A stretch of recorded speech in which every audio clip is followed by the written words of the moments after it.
You can have the greatest quote unquote freedom that man says that you can have, such as the total freedom to travel whenever you want, wherever you want.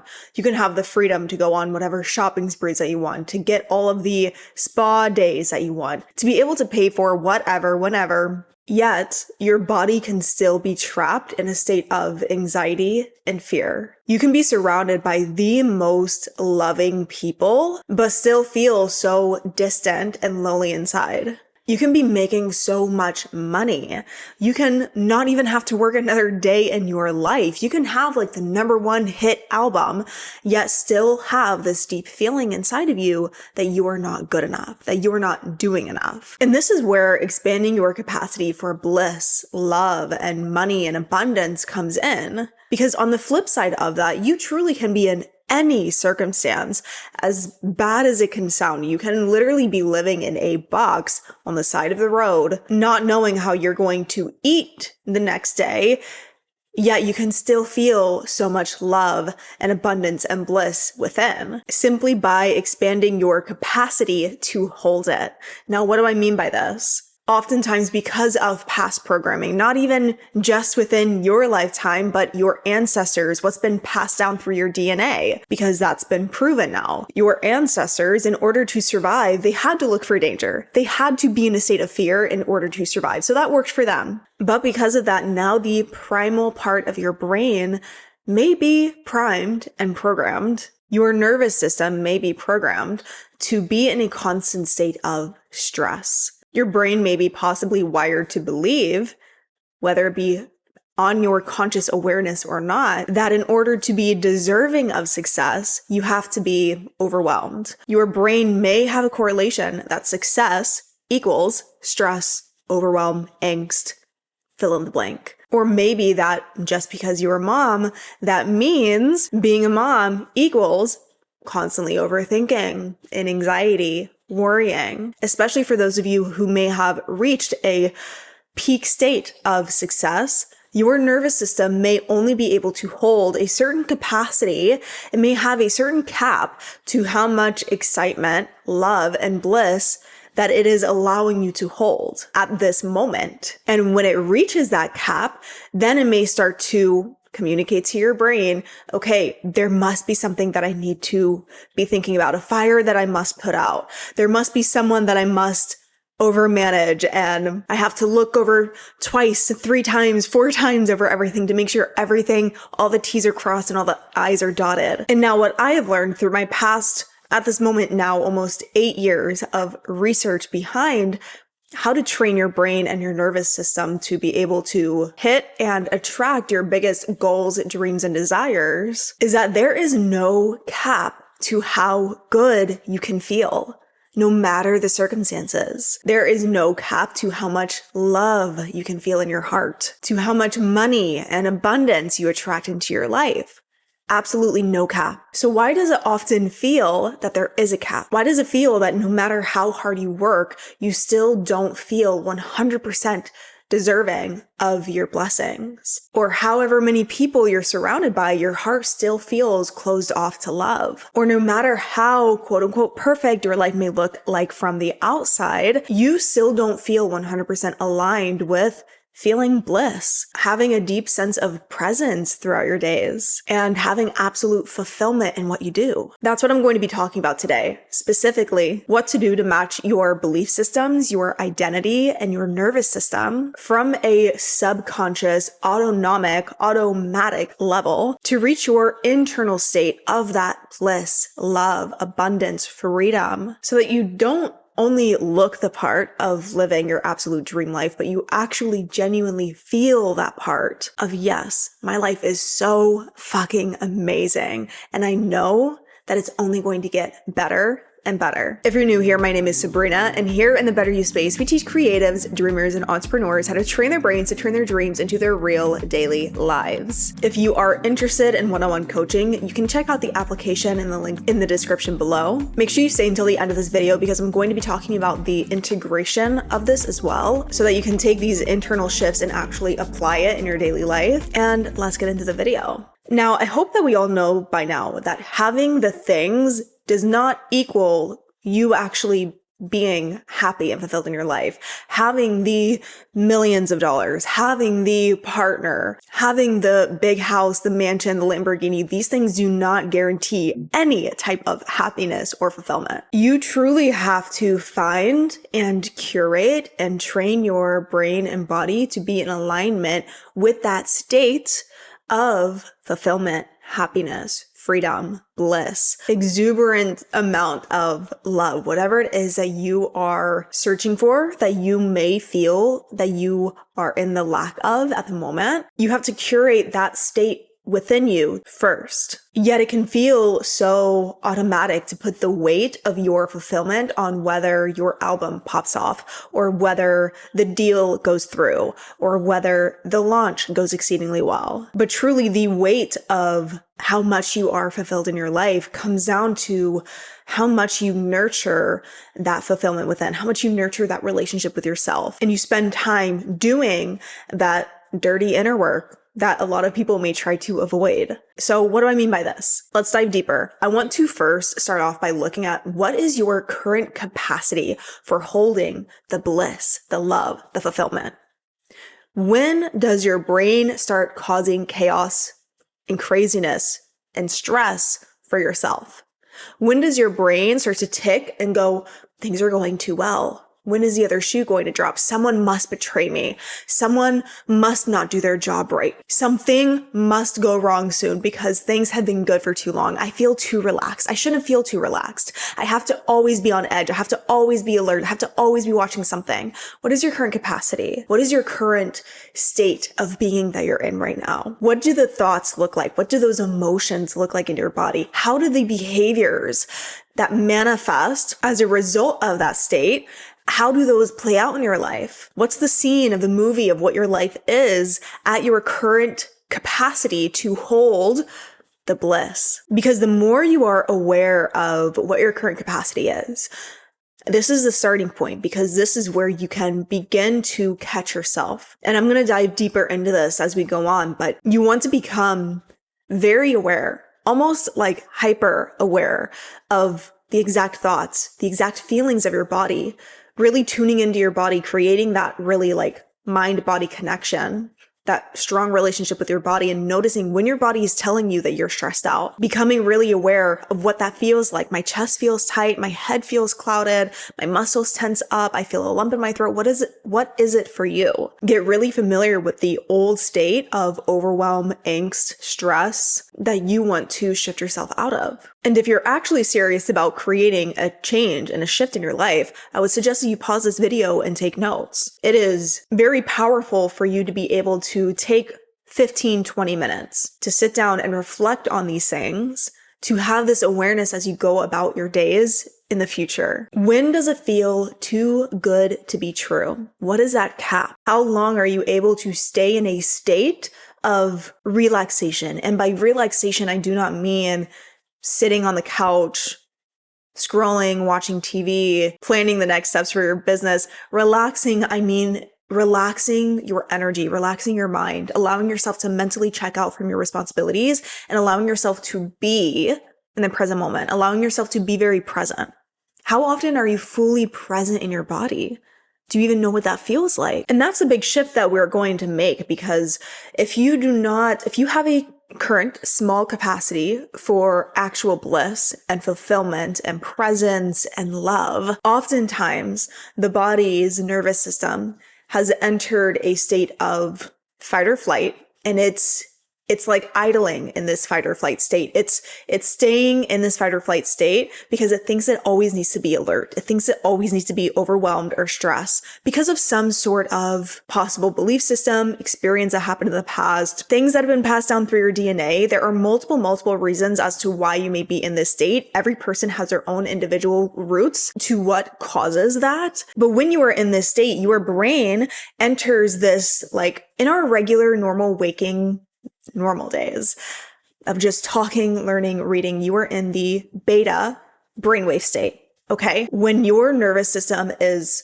overactivated and you sit in that state of prolonged anxiety, overthinking, worry, stress, anger, resentment, whatever it is. Because that body is in that fight or flight state, it's communicating to the brain, there must be danger. So your brain goes into this hyper awareness state of being hyper aware of what's in your 3D. You become very focused on how much time you have, how much energy you have, what things you have to do next, the exact expression that's going on in someone's face. And instead of being in regular beta, your brainwave state jumps into high beta.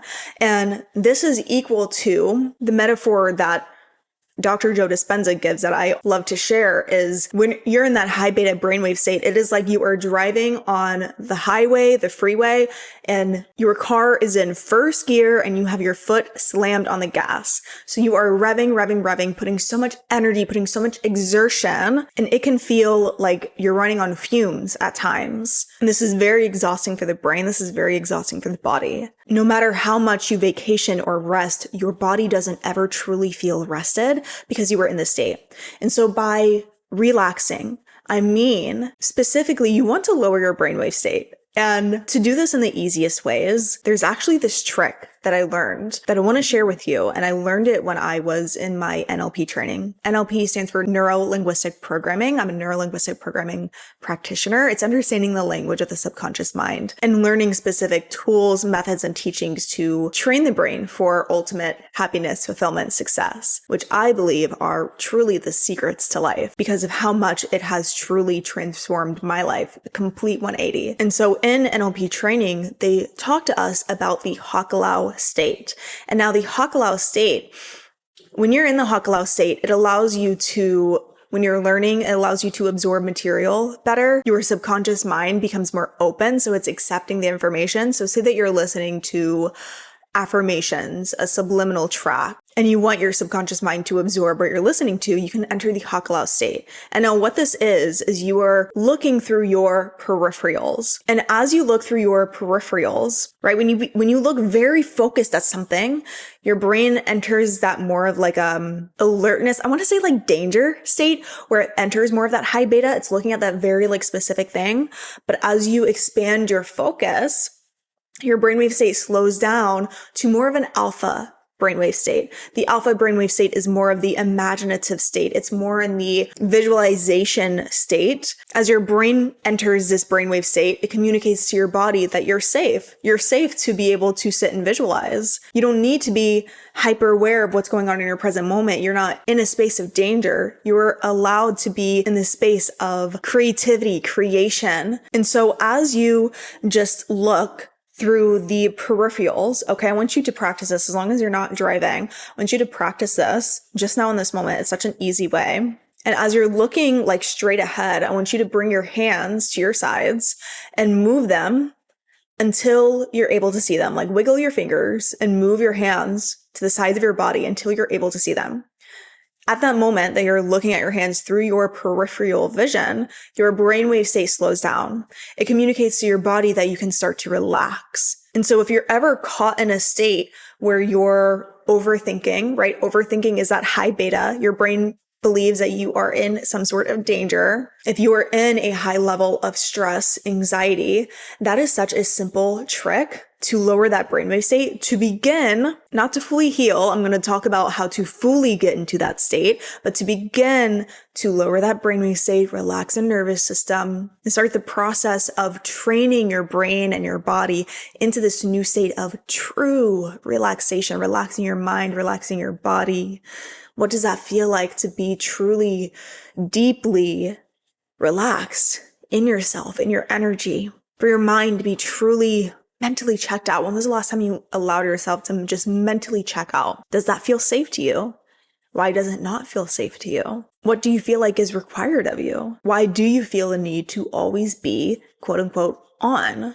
And as you become more aware of the cap that you have of how much bliss, relaxation, fulfillment, freedom that you can feel, you want to start practicing this new state, practicing regulating your nervous system and training your brain and your body to begin to release the hormones that are equal to the states of bliss, of love, of excitement, of fulfillment that you would like to feel. Get really hyper clear on that. And this can take some practice.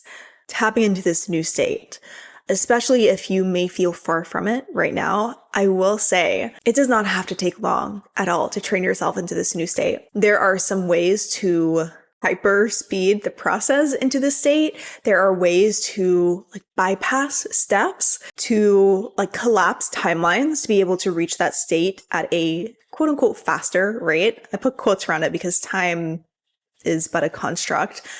Time really does not exist. But the biggest takeaway that I want you to walk away from this video with is to be sure that you are practicing this state every single day.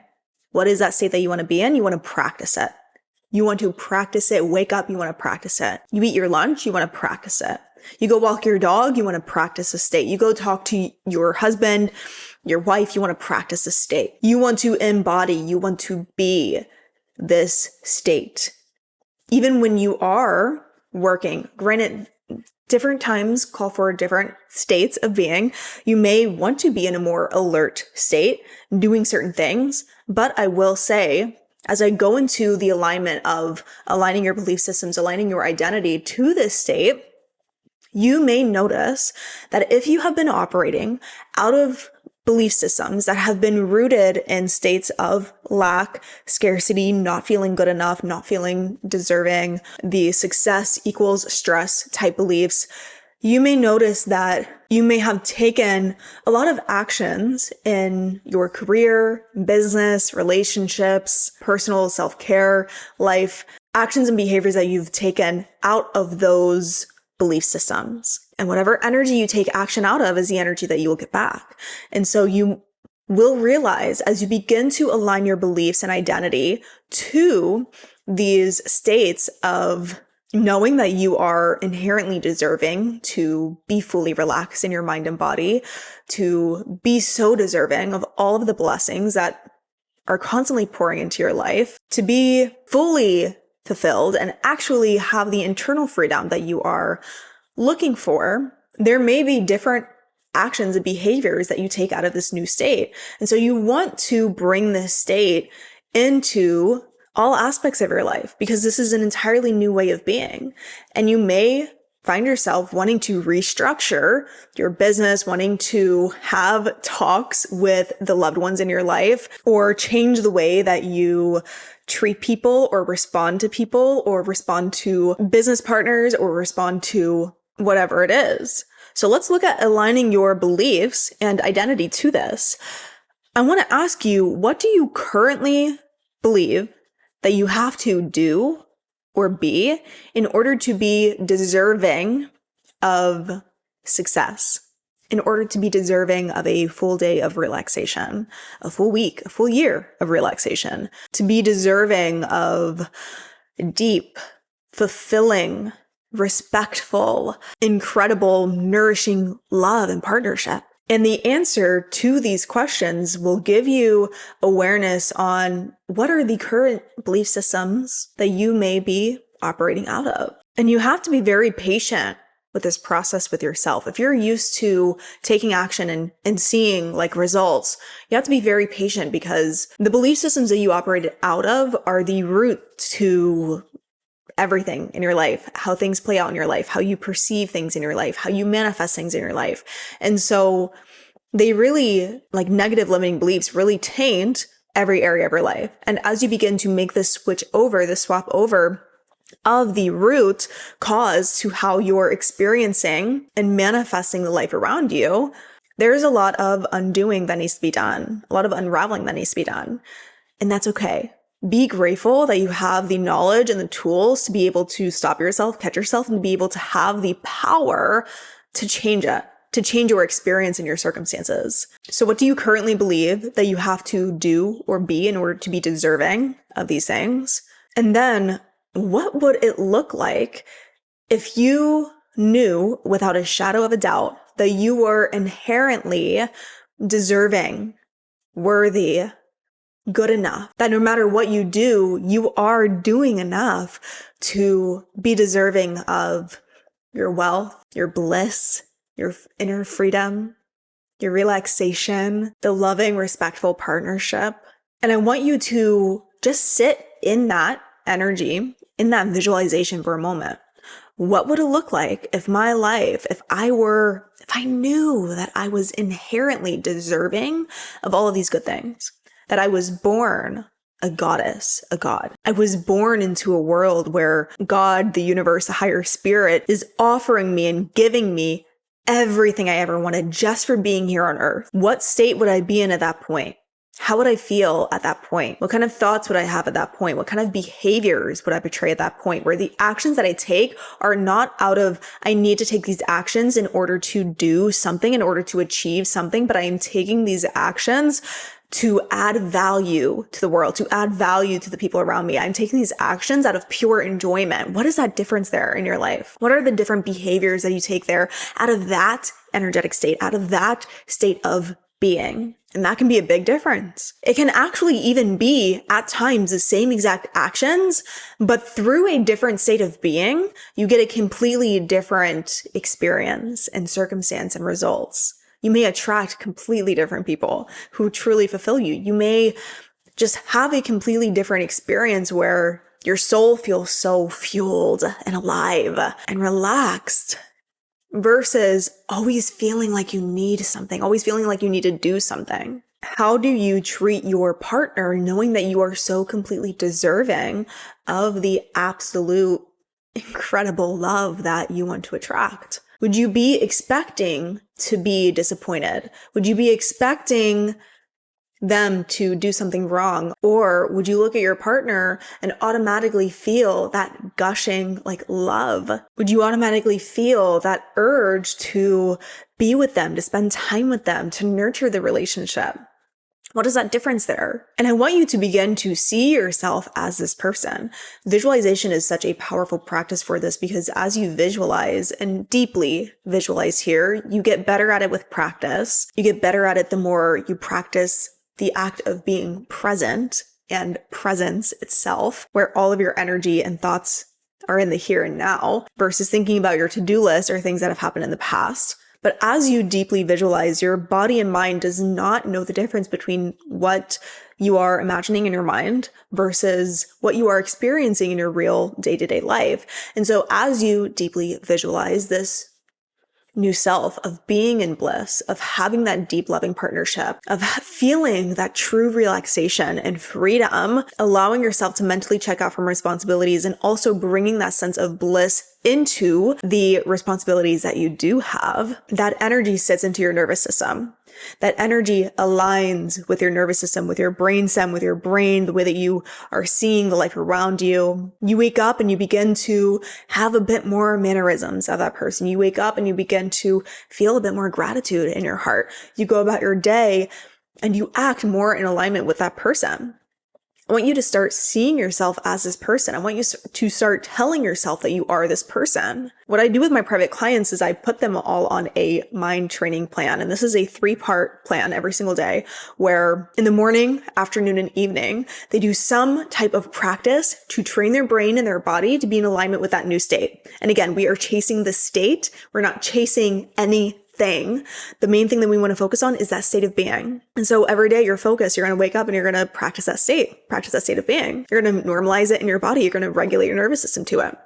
And this doesn't even have to take more than 30 minutes out of your day. You can incorporate these habits into your day, but what type of habits or practices can you do that align you to that state? Do you feel called to sit down and meditate and visualize? Listen to yourself, listen to your intuition, okay? Because every person is different and at different times call for different practices.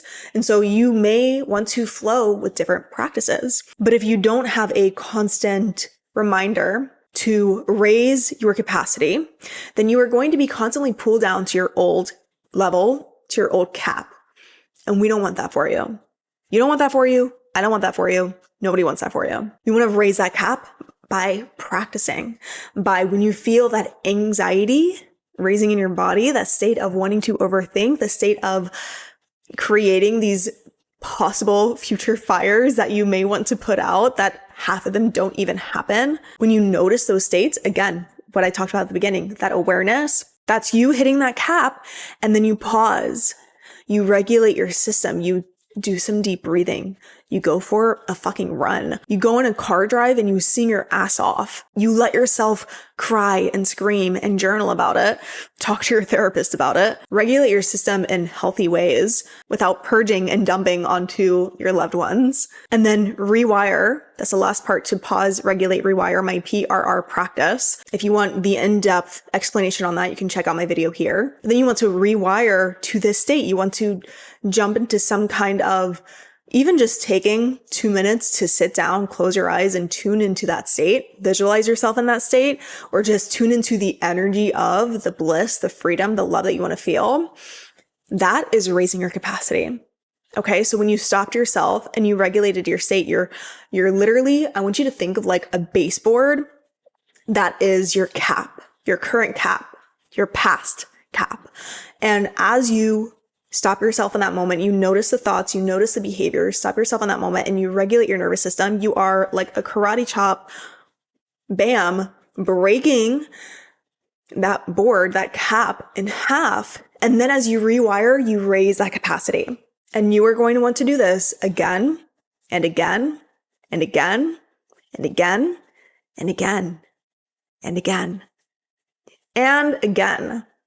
This is why I say you want to have patience with the process, because you have these gears that are turning in this old way of being, in the stress, in the anxiety. You have these neural pathways mapped out for the behaviors that are stemmed from those old beliefs that are from that place of fear, lack, scarcity. That no matter how much you achieve in your life, you still feel that sense of, I can't relax, I'm not good enough, etc. Fill in the blank. So those gears are turning. It's going to take some time and practice to stop the momentum of that. Every time you pause and you break the cycle, you stop the momentum, and then to get these gears turning. And as you align your beliefs and your identity to this new you want to practice the state of being in trust, trusting that everything is working out in your favor, trusting that you are doing exactly what you need to do in this moment, trusting that you are enough, trusting that you are good enough, that you are doing enough. And with this, practicing observing the situations around you. It is very natural for us to react to different things that happen in our lives. So say that your old state is stuck in a state of anxiety, of overwhelm. And these little things may trigger an overwhelmed response where you then begin to talk to one of your employees. You want to start to hyper manage things, right? That's like a behavior. Or say you manifest like getting in a traffic accident from that energy of being in a state of stress. You want to observe the things that are going on around you from an, oh, that's interesting, that just happened kind of state, and embodying that state of trust that it is going exactly as it's meant to. Many times we are faced with challenges to stretch our capacity to hold. What is your capacity to hold stress, to hold stressful situations from a state of bliss and trust? How much fire and chaos can be going on around you while you embody that state of bliss and trust and freedom and love? Because again, the outside circumstances do not determine your internal state. Your internal state is like one of the few things that you actually have like autonomy over, that you actually have quote unquote control over. I don't want to say control because we don't want to like hyper manage and control our internal state.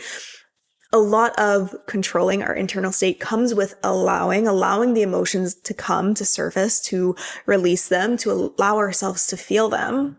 But your internal state is not at the effect of external circumstances. You can choose to hold your internal state from a different level, no matter the external circumstances. And it makes me think of this scene from the movie. If you're not aware of the documentary, The Secret on Netflix, that's actually what dove me into the rabbit hole of looking into the science behind the law of attraction to begin with, when I watched that for the first time like 8 years ago.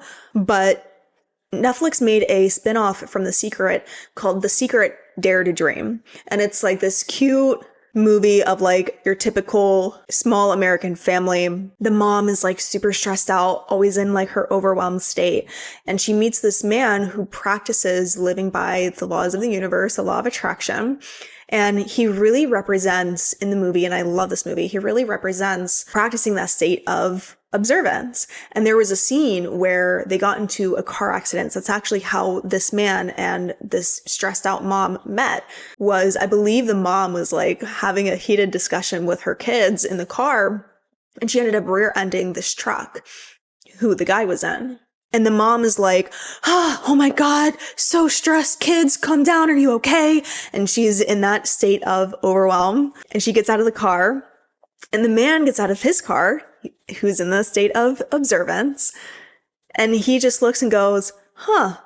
And it was that state of like, huh, that's interesting. And he looks at the truck, and what he manifested for himself, the truck was perfectly fine. What the mom manifested from her anxious, overwhelmed state, the car, the hood was like crushed. And they ended up like having this conversation and meeting. When I watched that scene, I was like, that is the goal. That state of observance is the goal, to not be reactive. Granted, yes, you are valid for feeling all of your feelings, but the goal is to not be reactive to these circumstances. To go, oh, that's interesting, because I wonder what there is for me in this circumstance. It doesn't necessarily, when something goes quote unquote wrong, it doesn't mean that it's bad. It doesn't mean that it's negative. Something good can come out of a bad experience. Have you ever heard that story of, I'm going to jack up part of this, but it's some story where this guy, he ends up like breaking his leg, and the parents or someone around him is like, oh no, such a bad thing that you broke your leg. And the guy is like, well, you never know, like whether it's good or whether it's bad, like I just broke my leg. And then people come to the house, there's a war going on, and they're gathering all the men over 18 to go to war, and they couldn't get him because his leg was broken. And so it ended up being a blessing in disguise. And the guy is like, well, you never know whether something is a blessing or whether it's causing, harm in my life. And the parents are all like overly excited, like, oh my God, thank God, like such a blessing. And then something else happens where something really amazing happened in that guy's life. And the parents were all like over the moon about it. And the guy said, well, you never know if it's something that's good or bad. And he looked at it from this observational viewpoint. And then it ended up being something that caused him to like lose his job. I'm forgetting the details, but it's the point of the story that matters. And so then he ends up losing his job, and the parents are like, oh no, it's so awful. They're all reactive in it, going in this emotional roller coaster. And the guy is like, well, you never know if it's bad or if it's good. And because he lost his job, something good came out of that. Like he got offered a new job or something, and it all ended up being great. And the point of the story is that you never truly know the outcome of it. And when you choose to embody that state of trust that it is working out for you, you begin to shift, your neural pathways begin to shift, your reticular activating system in your brain that points out and picks up the bits of information around you. It begins to pick up the information that it is working out for you when you decide to trust. And so even if you do make a quote unquote wrong decision, as long as you hold and embody that state of trust, you can literally change the pathways of your destiny, and it can change into a pathway that does serve you. And so especially when you are training your mind and body to be out of those states that don't serve you, the act of observing, the embodiment of trust, and patience with the process are all very powerful tools to take with you along your journey. And with the integration, you want to be very mindful as you go about embodying the state. You're tapping into a new frequency. And what is frequency? Frequency is information. And so you're tapping into new information, new ideas, new thought streams, new opportunities, new ways of doing things that bring more bliss, that bring more ease, that bring more flow, love, internal freedom that you're looking for. And so I want you to think about what are the action steps that are stemmed from those beliefs of I am inherently worthy and inherently deserving of all of my blessings. And I want you to start putting that into play, integrating that into your life. And I cannot tell you what those actions are because each person is different. Those new ideas for what suits you and your path to your highest timeline of fulfillment, success, freedom. Only you know your path to your highest timeline. That path, the stepping stones, like when you tune into yourself and your own intuition, and you listen to the inner nudges and ideas that you get that feel good to you, that feel alive to you, not the ideas that are stemmed from fear, you know it's stemmed from fear, and what's stemmed from your intuition is often how it feels in your body. Fear is very urgent. It's very, this must happen. It's very, if this doesn't happen, then something bad will happen. It's that thing that kind of like gives off the red sirens. That is fear. That is stemmed from scarcity and lack. Intuition, what your true, capital T, path is, will bring you to that internal sense of bliss and fulfillment. It's a subtle feeling. You need to quiet your mind to get there. You need to really reflect and do some inner diving, inner sifting, whether it be through silent meditation, another form of deep meditation, some breathwork practices, whether it be hashing things out with your therapist and just talking things out, whether it be journal dumping and page upon page of just journal dumping, writing down in your journal the first thoughts that come to mind and just letting it, flow from your subconscious without even consciously trying to think about what you're saying. Those are different ways to do some deep inner searching. And it may take some of that. It may take a lot of doing that, of spending time doing the dirty inner work, of taking the time to look inward and seeing what the fuck is up and diving into that and letting it come out with no filter to be able to get to your intuition. Because if there's a lot of overthinking or a lot of emotional space that's being taken by stress, by anger, by these lower vibrational emotions take up way more energy than higher vibrational emotions do. And so they typically feel way more overwhelming. And our intuition lies under oftentimes the deep, like emotional shit.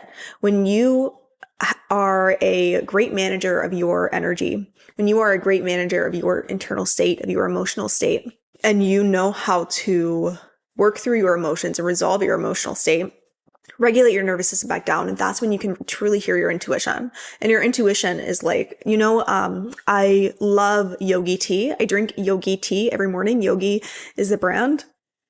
And they come with these little messages. And one of the messages the other day hit so hard. And it said, "It is the light in the lantern which shows you the path, not the lantern. Your body is the lantern. You tuning into your soul's heart desires, you tuning into your intuition, which is connected to the divine, which is connected to all that is, which has all of the answers. You have all of the answers within. You are the key. When you tune into that, you light the path ahead. So only you have the answers, truly. I can give suggestions. You can look at how other people have done it, but truly the only way for you to get to your highest path is by looking within. And if you are interested in taking this further and working one-on-one with me, you can fill out an application below in the description. If you are determined to reach the best version of yourself that you absolutely can in this lifetime, if you got to this point of the video, leave a fire emoji in the comment section below so I know who is still here with me. If you like this video, please give it a thumbs up, subscribe and hit the bell button to be notified every time I post a new one, and I will see you in the next video.